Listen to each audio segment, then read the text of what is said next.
Эта зияющая пустота в лесах Житомирской области является местом преступления. Деревья были вырублены бандами, которые нелегально добывают янтарь. После вырубки леса банды сжигают остатки деревьев и затапливают местность. Затем работники, стоя в грязи, добывают янтарь. Власти систематически пытались все это зачистить.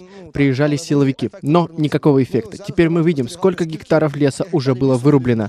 Это национальный заповедник, и он должен охраняться государством, лесниками и спецподразделениями. Янтарь – это ископаемая смола хвойных деревьев. Он ценится за цветовое разнообразие. Уже тысячи лет его используют в производстве ювелирных изделий.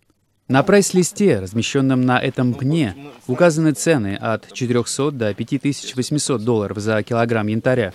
Затем перекупщики продают его в Европу, Китай и на Ближний Восток. Местные жители могут заработать около 500 долларов за 11-часовую смену. Это составляет приблизительно 3 месячные зарплаты по региону. Благодаря людям, Благодаря людям, которые начали здесь добычу, мы можем заработать себе на хлеб. Иначе тут бы было как в 1933 году. Голодомор бы был. Существование этой проблемы признает и министр внутренних дел Украины Арсен Аваков.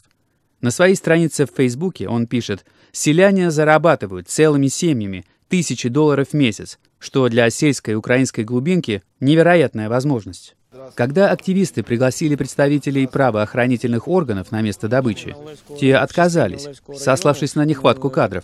Міліція, якщо ви знаєте, була скорочена недавно. Штат милиции, как вы знаете, был недавно сокращен. Некоторые подразделения на целых 50%, поэтому у нас нет возможности поставить по милиционеру на каждую лесную дорогу. Никто не отрицает существование проблемы, но никто и не принимает мер, чтобы остановить незаконную добычу янтаря.